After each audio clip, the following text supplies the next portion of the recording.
Bonjour, aujourd'hui on va parler caméra chasse.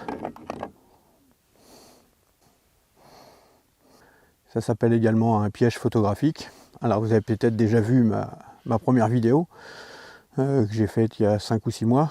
Dedans je montrais un peu le principe de toutes les caméras. Ce type de caméra évolue plutôt rapidement. Bon, comme vous pouvez le voir depuis quand j'ai fait ma vidéo, j'en avais que 2 ou 3. Là maintenant il y en a 6. Donc des technologies différentes dès que je parlais la dernière fois. Donc on va voir en détail, je vais vous expliquer un peu comment choisir sa caméra. Puisque bon, le but c'est pas de vous dire acheter vraiment celle-là. Peut-être qu'aujourd'hui elle est bien, peut-être que dans 2 mois, celle-ci ou celle-ci, elle sera, que je trouve bien, elle sera peut-être plus bien dans 2-3 mois. Le but c'est surtout de comprendre le principe pour savoir comment choisir, comment bien choisir même sa caméra chasse. Donc déjà, petit rappel, une caméra chasse c'est quoi? En fait c'est une caméra qui va permettre de se déclencher quand quelque chose va passer devant, ou quand il va y avoir un mouvement, ou quand ça va détecter de la chaleur. Donc le but, ça va être, dans mon cas, de prendre des prises de vue d'animaux sauvages. Ça peut être également pour une surveillance aussi, vous pouvez le laisser chez vous à un endroit, comme ça vous verrez ce qui se passe si quelqu'un vient et endommage chez vous, vous saurez qui est venu. Vous pouvez vous en servir aussi pour faire des time-lapse. Une time-lapse, c'est quoi? C'est comme des vidéos accélérées, quoi. En fait, ça prend plein d'images. Vous allez choisir, par exemple, faire une photo toutes les heures. Et ça pendant 1 mois ou pendant 2 mois. Vous utilisez ça, vous allez voir, vous allez pouvoir sortir une vidéo d'un arbre qui commence à pousser, une fleur qui commence à pousser, par exemple. Un coucher de soleil, enfin des choses comme ça. Bon, nous, notre but, c'est de prendre en photo et en vidéo des animaux sauvages. Donc je vais vous expliquer tout ça. Alors là, on va faire peut-être un gros plan tout de suite sur les caméras. Non, je vous explique déjà les grandes. Alors bien sûr, comme d'habitude, j'ai rien préparé. Je vous fais ça au feeling. Je me suis mis dans un endroit que vous connaissez, vous avez déjà dû voir certaines de mes vidéos. Juste derrière, il y a une sortie avec où entrent et sortent des sangliers. Si j'ai pas de peau, il y en a un qui va sortir à ce moment-là, puisque aux alentours, j'entends des chiens, des trucs, j'ai l'impression qu'il doit y avoir une battue. Donc ça se peut qu'ils reviennent ici, puisqu'ils savent qu'ici, ils sont un peu tranquilles. Donc, si jamais je bouge ou vous avez l'impression que j'ai peur, c'est parce que je sais qu'à tout moment, quelque chose peut sortir d'en face de moi, sur le côté ou à droite. Allez, un peu de sérieux. Maintenant, les caméras chasse. Qu'est-ce qu'il y a comme différence de caméra chasse? Alors, il faut savoir déjà ce que vous voulez faire. Si c'est pour faire des vidéos de superbe qualité, vous allez choisir différemment que si vous voulez juste des images pour savoir un peu ce qui se passe. Les caméras chasse, les grandes familles, c'est soit une détection par infrarouge, soit détection par infrarouge et thermique. Ça, c'est les grandes familles. Ensuite, vous allez avoir des caméras chasse qui vont vous permettre de filmer et d'enregistrer directement sur une carte mémoire.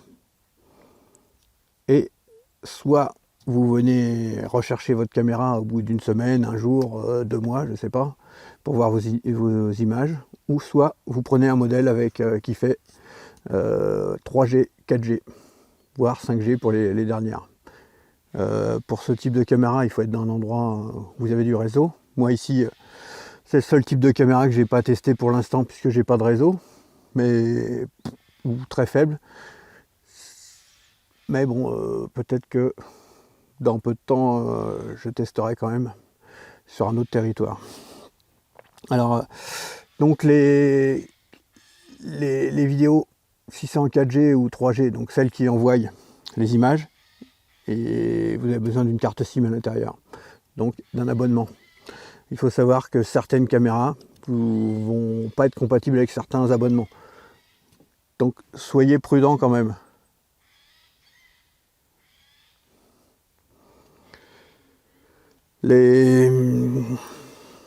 Certaines caméras sont vendues avec un forfait où vous allez pouvoir envoyer 100 images ou 1000 ça va être un petit package, donc ça vous dit que ça peut envoyer en gros gratuitement, envoyer des images gratuitement. Et en tout petit, vous allez voir qu'en fait vous avez un pack de 1000 et qu'après il faut racheter des recharges.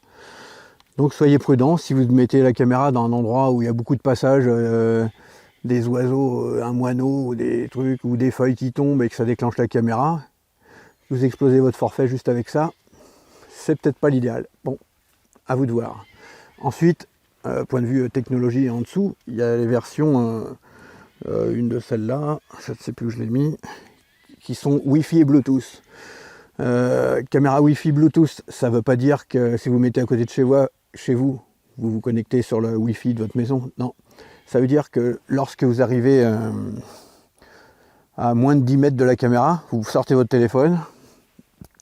En enclenchant à l'aide du Bluetooth, vous allez pouvoir activer le Wi-Fi de la caméra, vous connecter sur votre téléphone et voir s'il y a des animaux ou quelqu'un qui est passé sans avoir à déplacer la caméra. Imaginez, vous l'avez mis très en hauteur, c'est compliqué de l'accès, s'il n'y a rien dessus, il n'y a pas besoin d'aller rechercher une échelle pour aller la reprendre.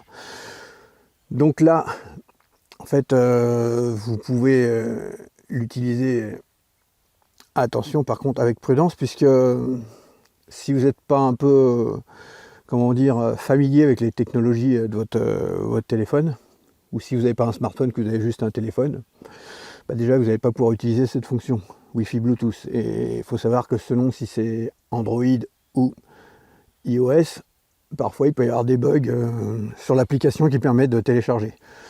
Il faut savoir aussi que si jamais la caméra, vous achetez une caméra et où il n'y a pas de suivi sur l'application, et qu'il y a des mises à jour sur votre téléphone, ça se peut que d'un seul coup l'application ne fonctionne plus, donc la fonction Wi-Fi Bluetooth, elle sera foutue.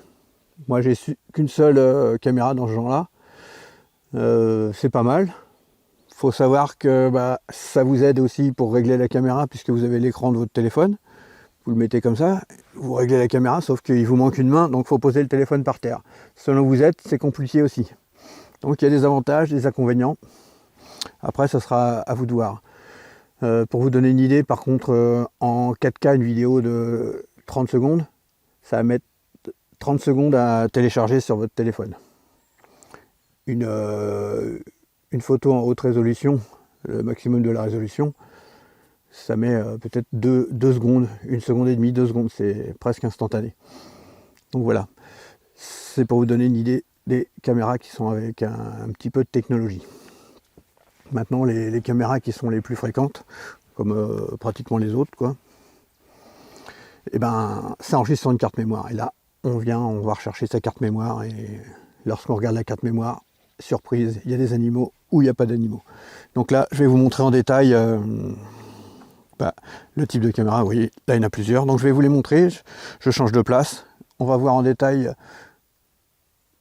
ce qu'il y a de bien, ce qu'il y a de moins bien, certains avantages, certains inconvénients sur d'autres. Je vous montre tout de suite. Et caméra chasse. Je vais vous montrer un peu le principe des avantages et les inconvénients de toutes. Alors tout d'abord, on va démarrer par celle-là. Ça, c'est le premier type de caméra que j'ai eu. Au départ, quand je l'ai eu, j'étais super content, je trouvais que ça super. Et en fait, ce genre de caméra maintenant, je l'utilise même plus. Je trouve ça complètement naze. Pourquoi? Parce que cette caméra, elle est uniquement infrarouge. Elle détecte, la résolution c'est une chose, elle n'est pas super.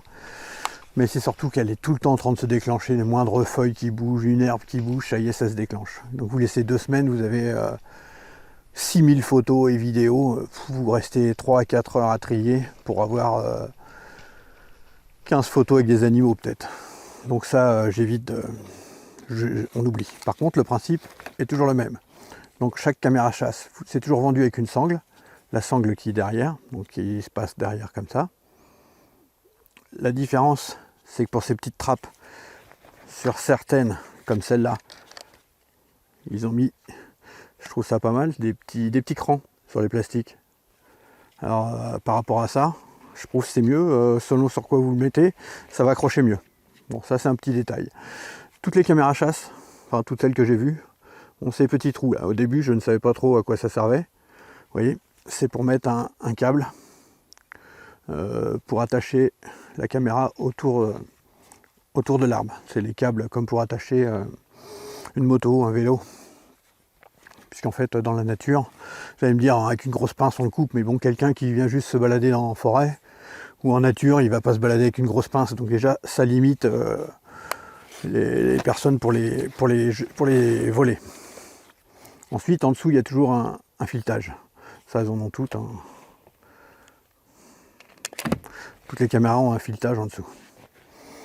Donc le filetage, il vous permet de mettre sur un trépied. Alors le trépied, vous avez vu, je vais en attraper un là. Ils sont vendus avec des trépieds.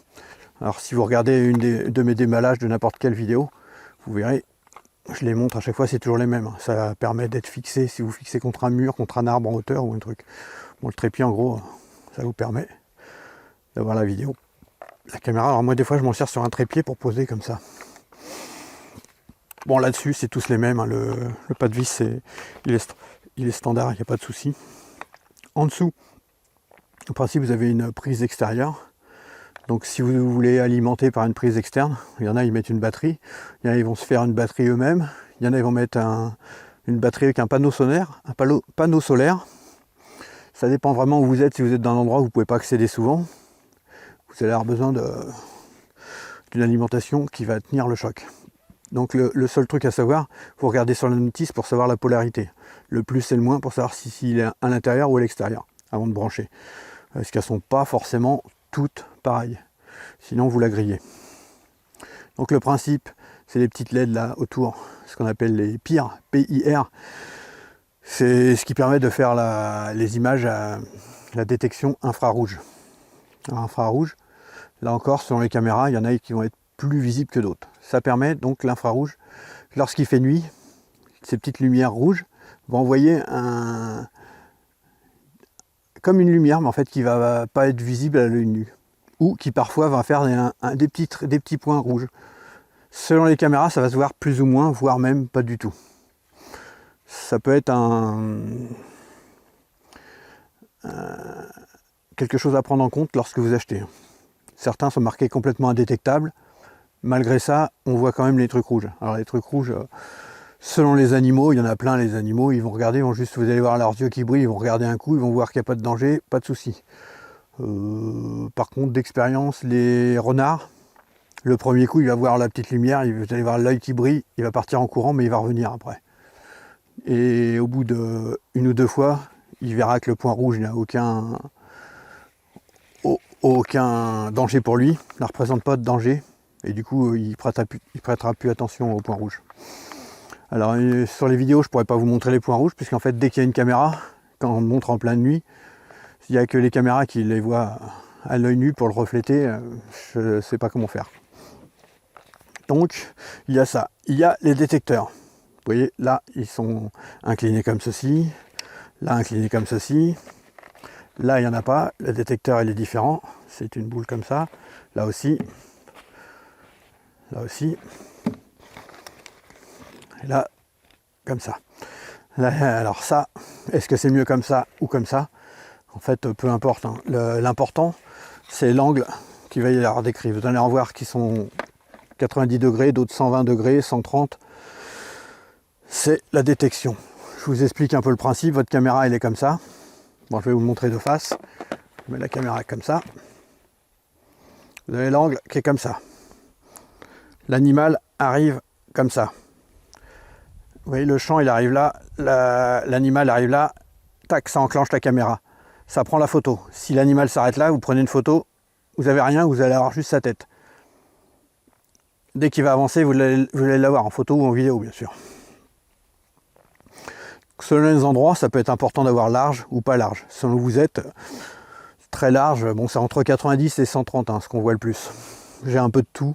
Franchement, je ne saurais pas dire, moi, par rapport à mon utilité, ce qui est le mieux. À vous de voir, mais franchement, ça, c'est pas la chose la plus importante. Ensuite, donc, les petites LED. Vous voyez, on les voit presque pas. Là, on les voit beaucoup plus. Là aussi. Là, on les voit pas. Là, on les voit pas. Alors, c'est pas parce qu'on les voit pas comme ça que la nuit, on les voit pas. Par exemple, là, sur celle-là, on la voit pas du tout la nuit. Et là on les voit. Selon les types de caméras, vous allez en avoir avec 42 PIR, donc PIR. Vous allez en avoir avec 35, 38. Vous en avoir avec des nombres différents.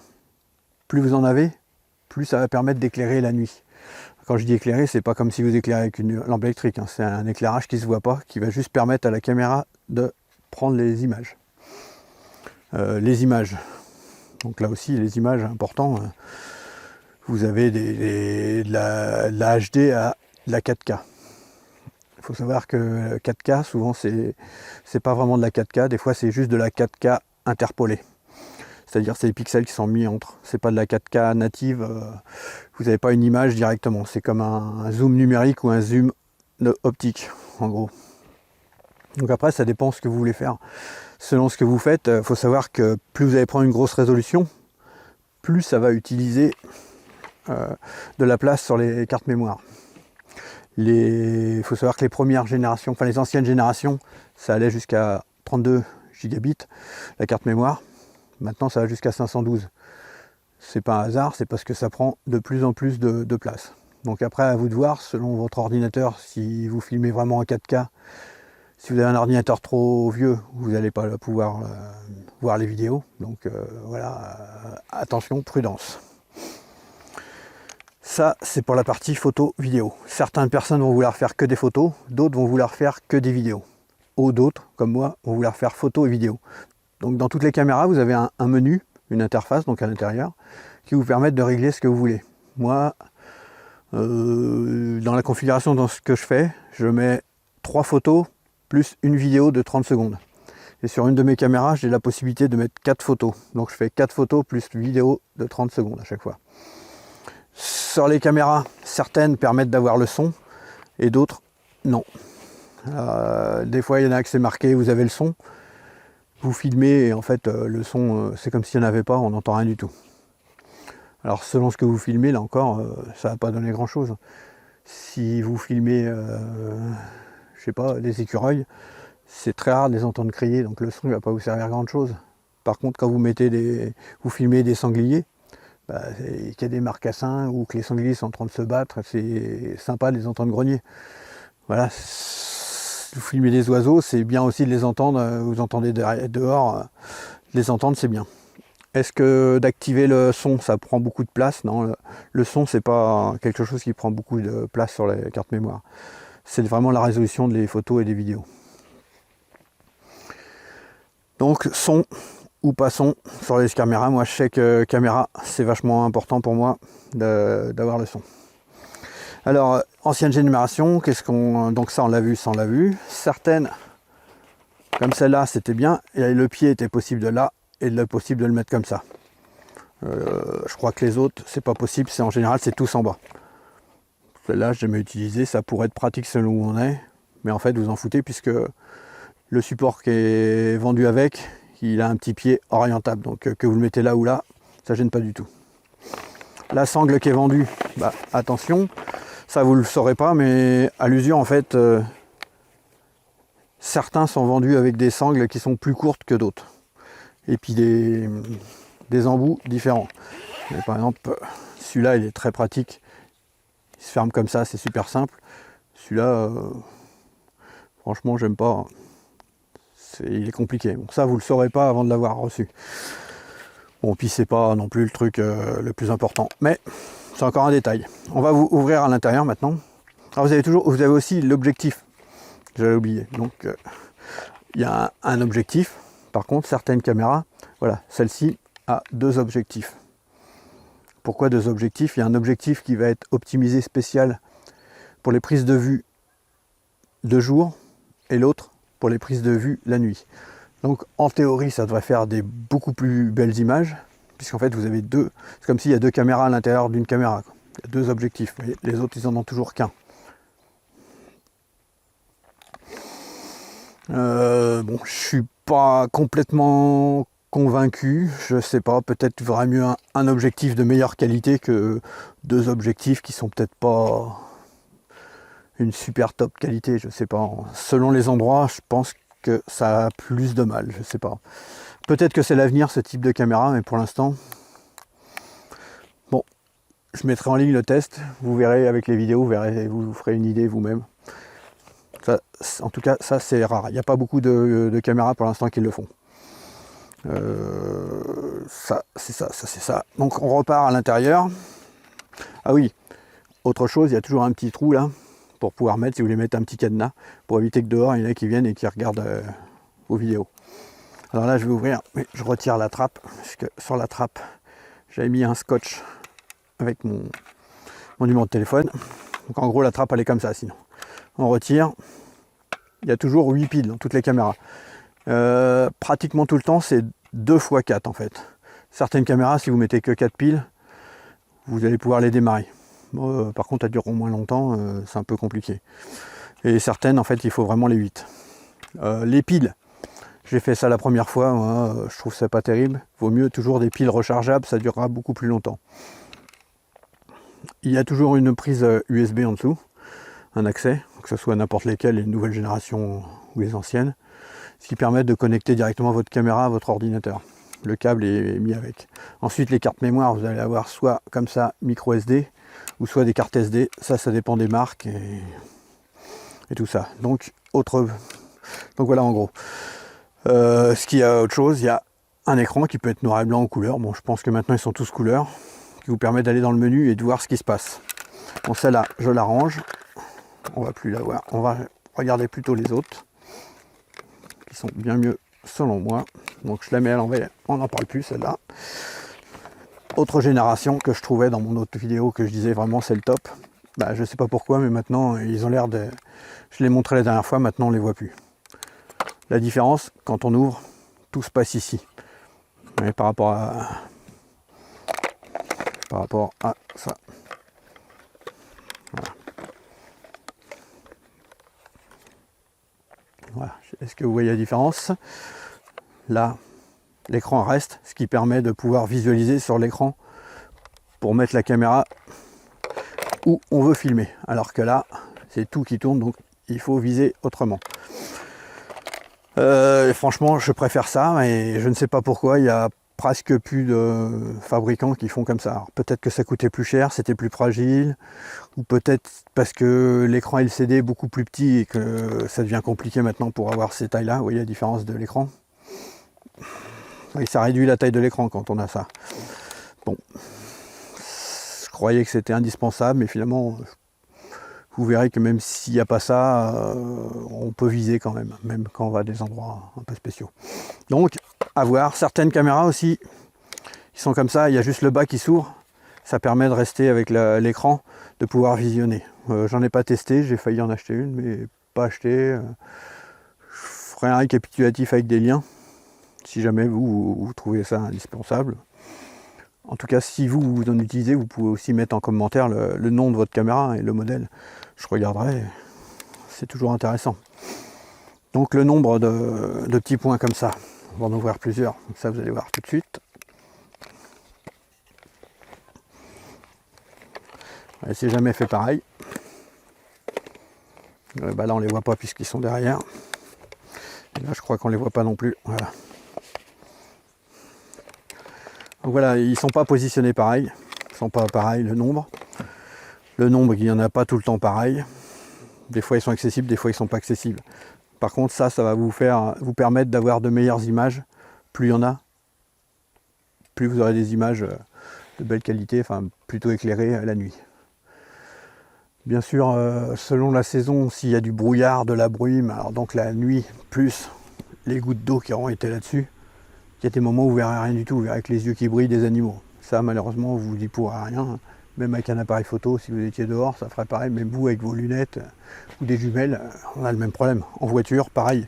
Quand il y a de la brume, il y a de la brume. Sauf que là, il n'y a pas de ventilation. Donc, il y a certains moments de l'année, selon les endroits, c'est plus compliqué de filmer. Alors, le détecteur, donc soit les détecteurs comme ça, ou soit les détecteurs comme ceci. Vous voyez, par exemple, ces deux-là, c'est la même marque. Si je ne me trompe pas, oui. Ils utilisent deux détecteurs différents. Vous voyez, comme ça ou comme ça. Franchement, les deux types de détecteurs, ça détecte bien pour moi, c'est pas du tout un problème. Point de vue fil, tout à l'heure je vous ai montré que ça allait les 10 en dessous, les 8 en dessous. Certaines caméras, c'est pas là, mais elles sont carrément en dessous. Ça présente un avantage et un inconvénient. L'avantage, c'est que comme la caméra est comme ça, même s'il pleut et tout, ça pourra jamais s'infiltrer dedans.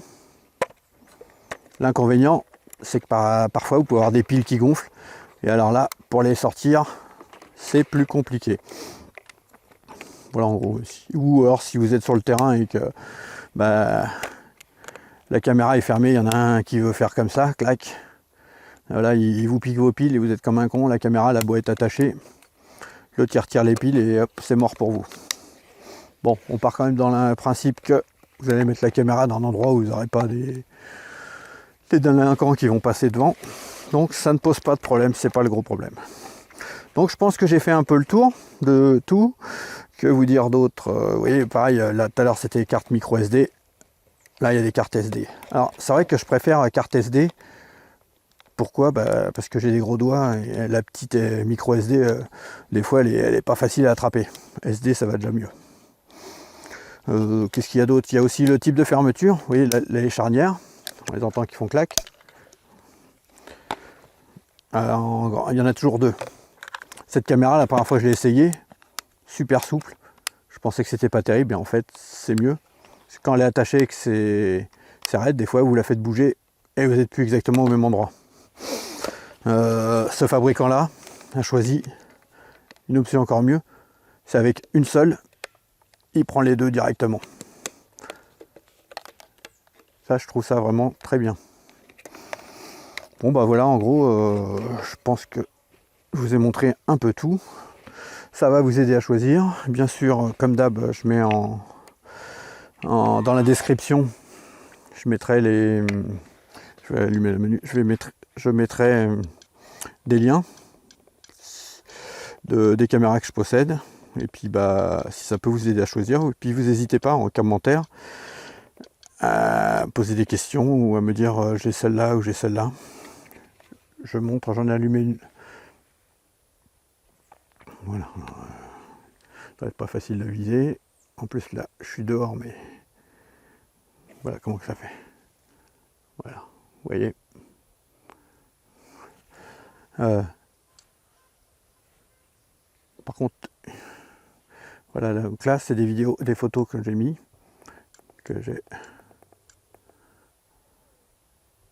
photos et vidéos, quoi. Elles sont super belles là-dessus. Ah oui, autre chose, les trappes. Donc là, j'aurais éteint. Il y a toujours un endroit test ou menu au milieu, et quand vous poussez complètement, c'est pour mettre en vidéo.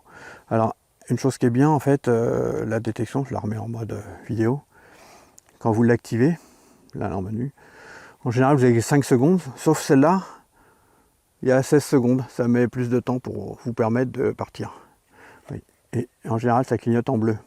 Et une fois que c'est prêt, ça se passe en rouge. Dès que ça va démarrer, vous voyez, 5, 4, 3, 2, 1, et après, elle sera activée. Hop là, je l'éteins. Je pense que j'ai parlé de tout. Autre petit détail, peut-être encore un dernier point. Vous voyez, ça fait comme une petite casquette sur sa antenne pour éviter que ça se salisse. Celle-là, elle n'a rien du tout. Rien. Celui-là, il n'y a rien. Là, il y a une petite casquette. Là, il y a une casquette. L'objectif est différent. Qu'est-ce qui est le mieux? Je sais pas. Par contre, ce qu'il faut savoir, c'est que de temps en temps, ça, il faudra le nettoyer. L'autre jour, j'en avais un qui était tout sale. J'ai fait que des images affreuses. Donc, un petit coton-tige doux. Faites attention, ne mettez pas n'importe quel type de produit, sinon vous allez attaquer la vitre et ça sera pas terrible. Je pense qu'on a fait le tour là. Oui. Donc voilà. Donc n'hésitez pas, si c'est pas encore fait, vous vous abonnez, vous cliquez sur la petite cloche pour être averti à chaque fois qu'il y a une nouvelle vidéo. Et puis mettez un petit like si vous avez aimé, ou si vous n'avez pas aimé, vous le dites aussi en commentaire, n'hésitez pas. Allez, je vous dis à bientôt. Salut. Ah non, dernier détail que j'allais oublier, par exemple celle-ci, que je trouve vraiment super. Les vidéos sont encodées sous un format qui n'est pas reconnu directement sur un PC. Il faut acheter un codec. Alors il coûte 99 €, c'est pas la mort, mais voilà, il faut le savoir que sinon, si vous pouvez le mettre dans votre logiciel de montage, il ne va pas être reconnu, il va falloir la transcoder. Hein,